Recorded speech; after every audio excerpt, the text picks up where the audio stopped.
माया मोह मोहित कीना, ताते ज्ञान रतन हरि लीना। जीवन ऐसो सपना जैसो, जीवन सपन समाना। शब्द गुरु उपदेश दीनो, तय छाड़ परम निधाना। ज्योत देख पतंग होल से, पशु न पेख आगी। काल फांस नरमुग्ध न चेतो, कनक कामनी लागी। शेख सैयद कितेब निरखें, सुमृत शास्त्र विचार। सदगुरु के उपदेश बिन, तय जान के जीव मार। कर विचार विकार परिहरि, तरण तारण सोय। कहीं कबीर भगवंत भजनर, द्वितीया और न कोय। माया मोह मोहित कीना।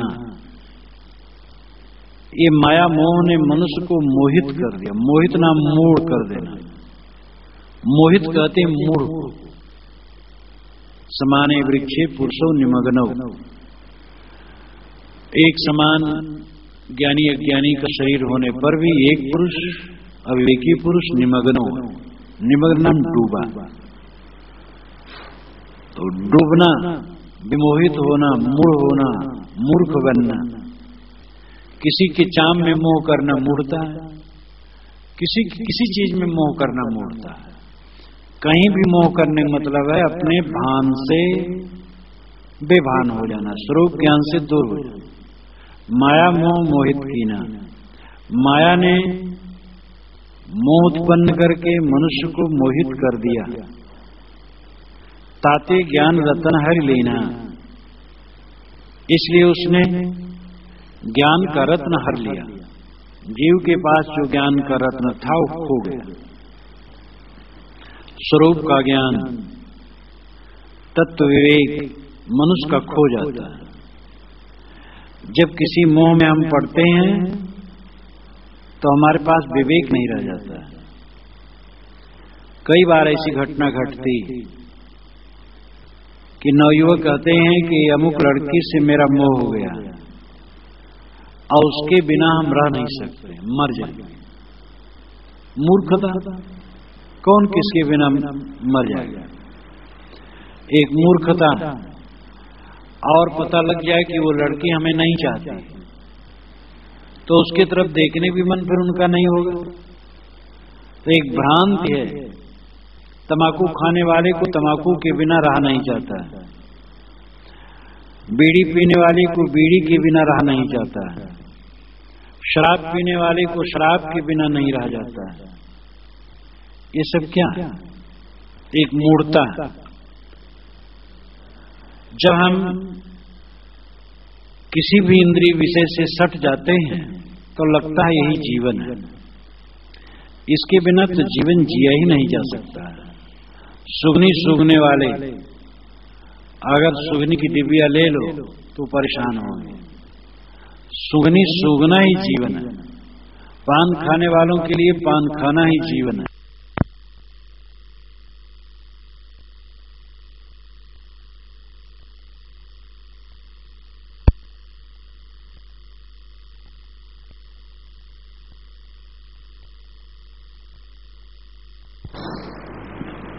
विषयों में डूबने वाले हैं,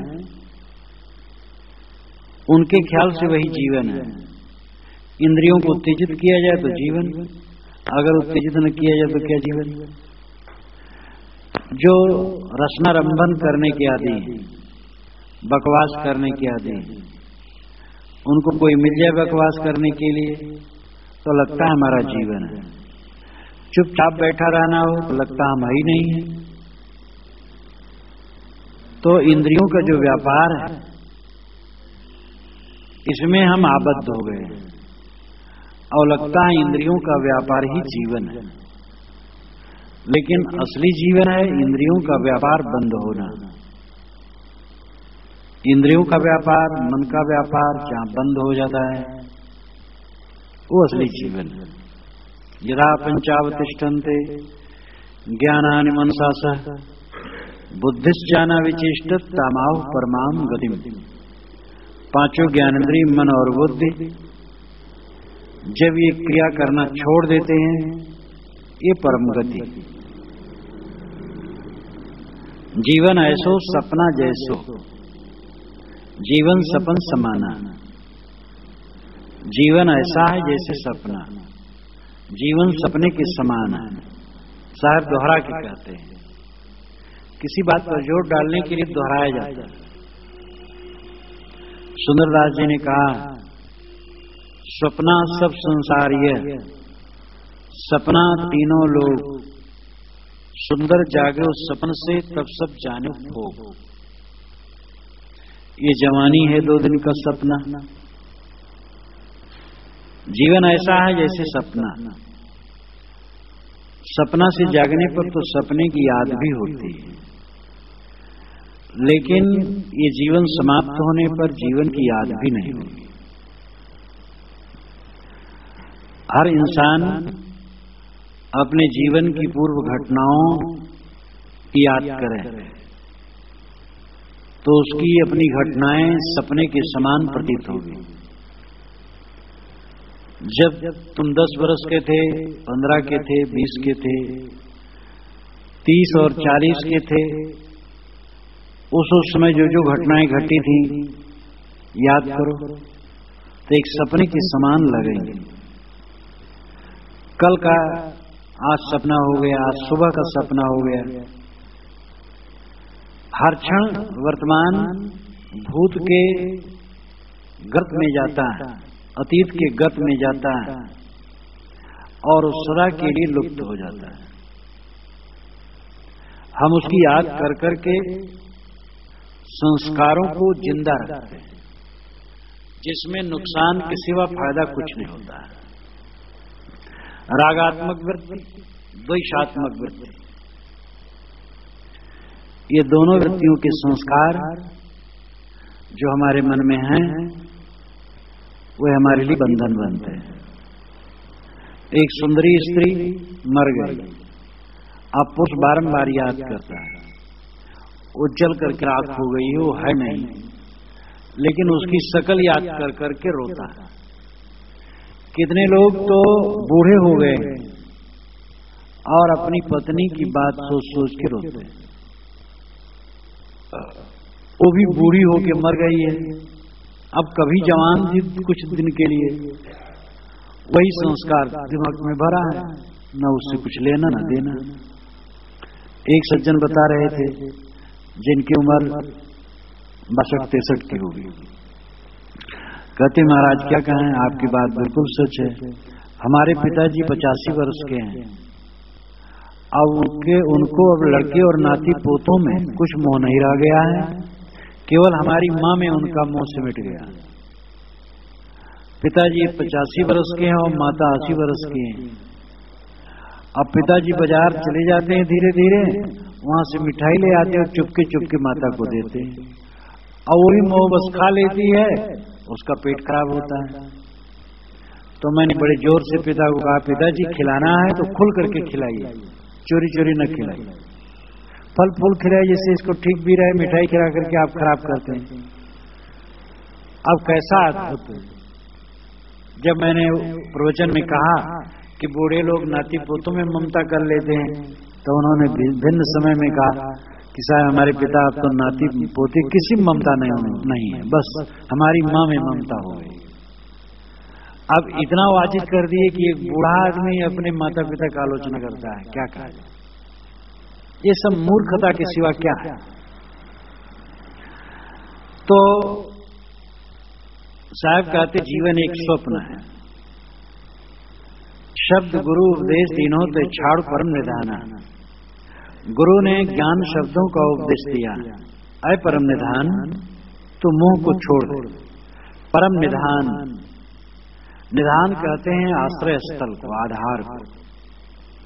सारे ज्ञान विज्ञान का निधान कौन है? ये जीव। ये मनुष्य जीव न होता तो वेद न बनते, कुरान न बनता, बाइबल न बनती, धर्मशास्त्र न बनते, ईश्वर अल्लाह की कल्पना न होती, देवी देवता की कल्पना न होती, और कोई ज्ञान विज्ञान का विकास न होता। सारे ज्ञान विज्ञान का हेतुभूत कारण, आश्रय स्थल, निधान ये चेतन जीव है। लोगों की दृष्टि कैसे उलट गई, वे कहते हैं जीव अल्पज्ञ। मान लो जीव अल्पज्ञ है तो सर्वज्ञ कौन है? चाहे इसको अल्पज्ञ कहो, चाहे बहुज्ञ कहो, चाहे सर्वज्ञ कहो, इसी ने सारे शास्त्र बनाए और इसी ने सारा ज्ञान विज्ञान शोधा है। और ये मनुष्य जीव के अलावा न तो कहीं कोई अल्पज्ञ है, न बहुज्ञ है, न सर्वज्ञ। अन्य प्राणी तो मनुष्य जीव से भी अल्प ज्ञान रखते हैं। अगर बहुज्ञ और सर्वज्ञ कह सकते हो तो ये मनुष्य जीव ही, सर्वज्ञ तो कोई नहीं है। लेकिन अपने कल्याण भर के लिए सर्वज्ञ होना, जैसे अंतर्यामी, गुरु अंतर्यामी होते हैं। इसका मतलब यही है कि वह अंतर अपने मन की स्थिति को जानते हैं, इसलिए सबके मन की दशा को जानते हैं, संकल्पों को नहीं, दशा को। इसलिए दूसरे को भी रास्ता बताते हैं। साहब कहते हैं कि सदगुरु ने ज्ञान के शब्दों का उपदेश तुम्हें दिया और देते हैं। अज्ञान का परमाश्रय मनुष्य, तू मोह को छोड़ तो छाड़ परम निदान। ज्ञान तेरे में है लेकिन तुझे पता नहीं। सदगुरु निर्देश करते हैं कि तू ऐसा है और जग जा। किसी के घर में रत्न गड़े, वो जानता नहीं, कोई शोधने वाला शोध करके बता दिया और वो आदमी खोदा, रत्न में धनी हो गया। गुरु उस शोधने वाले ने अपने घर से धन नहीं दिया, जिसका घर था उसी का धन था, लेकिन वो जानता नहीं। इसी प्रकार मनुष्य को सदगुरु उपदेश करते हैं तो ये नहीं कि सदगुरु अपने हृदय से निकाल के कुछ देते हैं। वे कहते हैं जो मैं हूं वही तू है, तो स्वयं ज्ञान का अखंड खजाना, तेरा स्वरूप परम दिव्य, तू अपने को देख और समझ। ज्योति देख पतंग हुल से पशु न पेखे आग, काल फांस नरमुग्ध न चेतो कनक कामिनी लाग। ज्योति देख करके पतंग हुलसता है। हुलसने का मतलब है खुश होना, प्रसन्न होना। ज्योति जब देखता है पतंग प्रसन्न हो जाता है और ज्योति का महामोही होता है। कई बार पतंगों को मैंने देखा कि दीपक के पास आकर के बैठ गए। मैं हाँकना चाहा, हटे नहीं। एक पंख उनका झुलसने लगा लेकिन भगे नहीं, और फक दे पूरा जल। मोह ऐसा प्रबल है। पतंगे का उदाहरण बहुत लागू है। पशु न पेखे आग, वो पशु मूर्ख, यहां पशु से अर्थ है मूर्ख, क्योंकि पतंगा कीट है, पशु नहीं। कीट, पशु, पक्षी ये अलग अलग योनियां हैं। तो पतंग कीट है, पशु नहीं। पशु तो बैल है, घोड़े हैं, गधे हैं, हिरन है, हाथी है। यहां पशु का अर्थ जैसे कोई इंसान को कोई कह दे पशु हो गए हो, तो पशु कहीं का जो मूढ़ हो, मूर्ख हो, पशु। साहब कहते पशु न पेखे आग, ये मूर्ख पतंगा नहीं देखता है कि मैं आग में जल जाऊंगा, और वो ज्योति में चिपकता है। काल फांस नरमुग्ध न चेतो, काल की फांसी में लटका हुआ अद्य मोहित मनुष्य तू चेतता नहीं। काल फांस, काल की फांसी, काल का अर्थ मोह और काल का अर्थ मौत। काल का अर्थ समय, समय धीरे धीरे खत्म हो रहा है। सुबह होती है, शाम होती है, उम्र यूं ही तमाम होती है। काल की फांसी पर इंसान लटका है, मौत की तरफ जा रहा है। शरीर का मरना कोई नुकसानदेह नहीं, वो तो और सुखद है ज्ञानी के लिए। देह का प्रपंच भी खत्म हो जाता है, वास्तव में काल फांस है, काल है मोह, आसक्ति, काम, क्रोध, लोभ, मानसिक विकारों की फांसी में आदमी लटका है। नरमुग्ध, मुग्ध ना मूढ़, मूढ़ मनुष्य चेतता नहीं है। मनुष्य नरमुग्ध न चेतो। तुम काल की फांसी में लटके हो, मोह की फांसी में लटके हो, चेतते नहीं। पतंगा जलता है फिर भी आग से हटता नहीं। आदमी भोगों से छीण होता है, मोह से चिंताग्रस्त होता है, फिर भी भोग और मोह को नहीं छोड़ता है। जलत पतंगी मोह बस मीन मांस के लोभ, जान बूझ हम विशेषो विस्मय करिए हम। कनक कामिनी राग, कनक और कामिनी में चिपक करके विमोहित मूर्ख मनुष्य चेतता नहीं। कनक का अर्थ है सोना, कामिनी का अर्थ है काम मद में मतवाली स्त्री। धन और स्त्री में चिपक करके आदमी चेतता नहीं। वस्तुतः कामिनी है वासना, और स्त्री भी तो इंसान है, वो भी तो जीव है। वो कहां फंसी है? वो पुरुष के मोह में फंसी। और पुरुष और स्त्री के मोह में लोग क्यों फंसते हैं? क्योंकि कामना के बद्ध हैं। कामना ही कामिनी है, मोह ही मानो कामिनी है, और इसी में फंस करके स्त्री और पुरुष पतित होते हैं। तो आदमी दुनिया के भोग पदार्थों में, धन दौलत में आबद्ध होकर के मूर्ख बना रहता है और चेतता नहीं। जैसे बर्फानी जगह में कोई जाए जहां बर्फ पड़ती हो और बैठ जाए, और अगर कुछ देर तक न उठे तो उठ नहीं पाएगा। मेरा अपना अनुभव तो नहीं है, लेकिन जगह जगह में पढ़ा और जिनका अनुभव है शायद उन्होंने लिखा है। बर्फानी जहां बर्फ गिरती हो, अगर आदमी थका थका हो और कहीं बैठ जाए और बर्फ गिरती हो तो ठंडा होने लगता है, एक तंद्रा जैसे लगने लगती है। और अगर तुरंत झाड़ करके शरीर न उठ पड़ा तो कुछ दिन बैठा है तो उठ नहीं पाएगा, फिर वो जम जाएगा, मर जाएगा। मोह ऐसे, मोह में आदमी, मोह की बर्फ उसके ऊपर गिरती है और वहां से उठ नहीं पाता। सारी दुर्दशा देखता है लेकिन दुर्दशा से हट नहीं पाता। जब एक मोही आदमी को महात्मा ने समझाया था, महात्मा के सामने उस व्यक्ति को उसके लड़का ने गाली दी थी, उसकी पत्नी ने गाली दी थी, और उसके पोते ने जोर से एक कांच का टुकड़ा मारा था जिससे उसकी नाक छिद गई थी। तो महात्मा ने कहा था, भाई तू इतने मोहमाया में क्यों पड़ा है? सारा दुख देखता हूं तेरे लड़के द्वारा, तेरी पत्नी द्वारा, तेरे पुत्र द्वारा तेरे को दुख केवल मिल रहा है, तो क्यों नहीं सत्संग में चलता है? उसने कहा, महाराज आप ठहरे साधु संत, दुनिया का सुख आप क्या जाने? अरे 1000 दुख सह करके तब कहीं एक सुख मिलता है। आप ठहरे साधु, तो आपको क्या पता है? तो इस प्रकार सारी दुर्गत सहते हैं लेकिन टस से मस नहीं होते। 100 जूता खाए तमाशा घुस के देख रहे हैं। कुत्ते को डंडा मारो पे पे करता है, फिर हंडी में मुंह डालता है।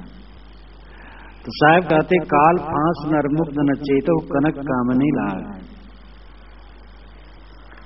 कनक कामनी में चिपका हुआ आय विमोहित मूल मनुष्य तो काल की फांसी में लटका है, मोह की फांसी में लटका है, जागता नहीं। आज भी समय है, जग जा। शेख सैयद किताब निर्घय समृद्ध शास्त्र विचार, सदगुरु के उपदेश बिन पे जान के जीव मार। साहब लौटते हैं इधर तरफ, जीव हिंसा के तरफ धर्म के नाम पर जो ढकोसला है इसकी पहली पंक्ति तक तो साहब ने मोटी माया पर प्रहार किया। अब इधर साहब कहते हैं शेख और सैयद किताब निरख हैं। शेख सैयद का लाक्षणिक अर्थ है मुस्लिम विद्वान। शेख कहते हैं महंत को, मठों के जो महंत होते हैं उनको शेख कहते हैं। शेख फरीद, शेख फरीद बहुत अच्छे संत थे, कबीर साहब के पहले हो गए। लेकिन शेख ये महंत होते हैं मठों के। और सैयद, सैयद सरदार को भी कहते हैं। और हजरत मोहम्मद की लड़की फातिमा के वंशज को सैयद कहते हैं, इसलिए सैयद शिया होते हैं और अपने आप को उच्च मानते हैं। हिंदुओं में जैसे ब्राह्मण वैसे मुसलमानों में सैयद, और अपने आप को बहुत पुनीत मानते हैं। सुन्नी उन्नी को तो कुछ नहीं समझते, लेकिन सुन्नी लोग भी सुन्नियों की वे रस्सी नहीं लेते हैं पानी भरने के लिए। जहां मेरा अपना अनुभव, जहां मेरा शरीर जन्मा अयोध्या से उत्तर और आसपास में मुस्लिम गांव हैं बड़े बड़े, तो वे लोग सुन्नी की रस्सी नहीं लेते हैं पानी भरने के लिए। एक सिया लड़का मेरे पास रहा था। एक बार मैं एक जगह था तो वहां वो रहता था, मेरे पास बैठता था, सत्संग सुनता था, अच्छा प्रबुद्ध लड़का था। उसके घर से पत्र आया कि अमुक त्योहार है, घी लाना, लेकिन किसी सुन्नी के घर से घी न लाना और किसी हिंदू घर से भी नहीं लाना, सिया के घर से लाना। बड़े कट्टर होते।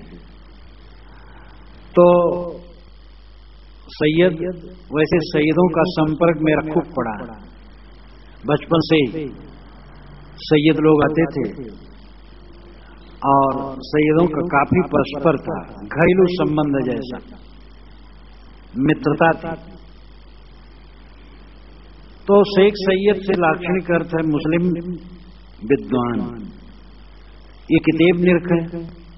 किताब नाम किताब, कुरान, हदीस और भी अपने धार्मिक ग्रंथ पढ़ते हैं। निरख नाम देखना, पढ़ना। सुमृत शास्त्र विचार, इधर पंडित लोग, हिंदू पंडित लोग अस्मृत पढ़ते हैं और शास्त्र पढ़ते हैं, उसका विचार भी करते हैं। सदगुरु के उपदेश बिन ते जान के जीवमार। साहब कहते हैं पंडित और शेख सैयद, तुम्हें सदगुरु का उपदेश नहीं मिला, सदगुरु के उपदेश बिन, यानी सदगुरु का उपदेश तुम्हें नहीं मिला, इसलिए जान के जीवमार। तुम जानते हो कि जीव को मारने से उसको कष्ट होता है और फिर भी तुम मारते हो।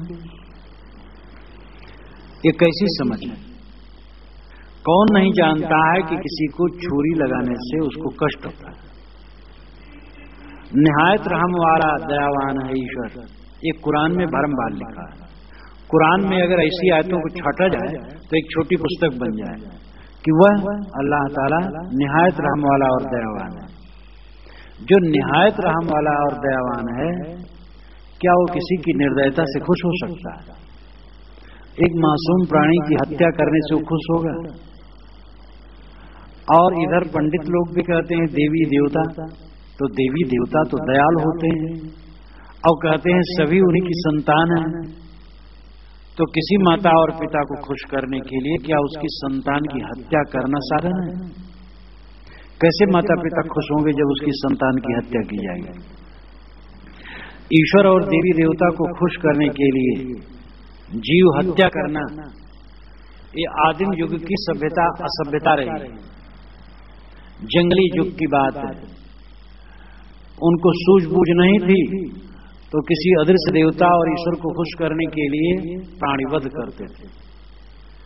और ये प्राणिवध दुनिया के समस्त ईश्वरी मत में है, वैदिक मत में है। और वैदिक साहित्य पढ़ा जाए तो घोर हिंसा व्याप्त है शास्त्रों में। कर्मकांड यज्ञ होता था, बहुत पशुवध होता था, लेकिन हिंदू परंपरा विचारों में उदार है और उसने उसका परित्याग कर दिया। देवी देवता के नाम पर कहीं कहीं है अभी, लेकिन हवन यज्ञ के नाम पर कहीं जीवन नहीं होता है। और ये चूंकि बहुत पुरानी परंपरा है दुनिया में, आज हिंदू कहते 2500 वर्षों से पहले आर्ज कहा जाता था, लेकिन आर्ज परंपरा हिंदू परंपरा या वैदिक परंपरा कहो बहुत पुरानी है। इसलिए वैदिक कर्मकांड में पशुवध बहुत है, इस्लाम परंपरा नई है, इसलिए उसमें पशुवध का खास वर्णन नहीं है, कुरान में भी कोई खास नहीं है। लेकिन विचारक वे नहीं होते हैं। मुसलमानों में व्यवहार की तो उदारता है, एक दूसरे को भाईचारिक व्यवहार करना, छुआछूत उतना न मानना, लेकिन विचारों की उदारता नहीं रखते। इसलिए आज तक वे ईश्वर के नाम पर जो हिंसा करते हैं छोड़ नहीं पाए। अगर वे विचारवान हो तो इसकी कोई जरूरत नहीं है। वैदिक परंपरा की अपेक्षा बाइबल की परंपरा भी नई है, इसलिए बाइबल परंपरा में भी कोई इतनी हिंसा नहीं लिखी है। होम बल उसमें भी है, पुष्मार करके हवन करना, ये वही आज परंपरा की बात है, लेकिन हल्की फुल्की बात है। ज्यादा इसके लिए विधान तो वैदिक साहित्य में है, क्योंकि बहुत पुरानी ये परंपरा। तो पुरानी परंपरा वाले सब देवता और ईश्वर को खुश करने के लिए जीवबद्ध करते थे, जो बहुत बड़ी भूल थी, और वह भूल आज भी है। ये कितना दुखद है। साहब कहते हैं कि शेख सैयद तो किताब पढ़ते हैं, पंडित महाराज अस्मृत शास्त्र धर्मशास्त्र पढ़ते हैं, लेकिन ये जान करके भी जीव मारते हैं, जानते हैं कि जीव हत्या दुखद है, फिर भी मारते हैं, क्योंकि सदगुरु के उपदेश बिन इन्हें सच्चे सदगुरु नहीं मिले। सच्चे सदगुरु मिलते तो भला ये जीवत क्यों करते। इसलिए इन दोनों बंधुओं को, हिंदुओं मुसलमानों को सोचना चाहिए, सच्चे सदगुरु की खोज करनी चाहिए, जीव दया पालन करना चाहिए। कर विचार विकार परिहर तरण सोय। जो विचार करता है विकारों का परिहर नाम परित्याग करता है। तरण तारण सोय, वही तरण है वही तारण है, सोई नहीं वही तरण है और तारण है। तरण नाम तर गया, तारण नाम तार दिया, यह तारता हो। जो स्वयं तर गया है दूसरे को तारता हो, कौन है? जो विचार करता और विकारों का त्याग करता है। ऐसा पुरुष ही सदगुरु है, जिसने विचार किया, विकारों का परित्याग किया। जो तरण है तारण है वही सदगुरु है। कहीं कबीर भगवंत भजनर, सदगुरु कहते हैं मनुष्य वही भगवान है, ये सदगुरु ही भगवान है। द्वितीया और न कोई, तेरे कल्याण का रास्ता बताने वाला दूसरा और कोई नहीं। ये मूर्तियां तो हो नहीं सकती क्योंकि बोलती नहीं है, और शून्य में ईश्वर की कल्पना करने से वो भी कुछ हो नहीं सकता है। पुकारते रहो शून्य में, कौन उत्तर देगा? प्रत्यक्ष देवता, प्रत्यक्ष भगवान सदगुरु, ये तुम्हारी जिज्ञासाओं का समाधान कर सकते हैं, संतोष दे सकते हैं। इसलिए साहब कहते हैं कि जो विचार करता है, विकारों का परित्याग करता है, वो तरण है तारण है, और वही भगवान है। इसलिए मनुष्य उसी को भज, भज नाम सेवा करना। भज शब्द का मूल अर्थ है सेवा, फिर आगे बहुत अर्थ है। तो ऐसे सदगुरु की सेवा करो जो विचार करके विकारों का परित्याग कर दिया है, जो स्वयं तर गया है, दूसरे को तार देता है, और दूसरा कोई नहीं तुम्हारा रास्ता बताने वाला। इन 9 पंक्तियों के पूरे शब्द में माया मोह, स्थूल माया मोह का वर्णन है, फिर हिंसा, ये भी महामाया मोह है, इसके निषेध के लिए साहब कहते हैं। और 2 बार सदगुरु, गुरु और सदगुरु का वे नाम लेते हैं। शब्द गुरु उपदेश तीनों, गुरु ने निर्णय शब्दों का उपदेश दिया, सदगुरु के उपदेश बिना, सदगुरु के उपदेश बिना तुम भटक रहे हो। और उसी सदगुरु को साहब नीचे भगवंत कहते हैं। ये सदगुरु ही भगवान है। ज्ञान विराग श्रीजुत, धर्म और धर्म निधान, यश और धर्म निधान, ऐश्वर्य खटभाग्युत ताहि कहत भगवान। ज्ञान विराग श्रीजुत, यश और धर्म निधान, ऐश्वर्य खटभाग्युत ताहि कहत भगवान।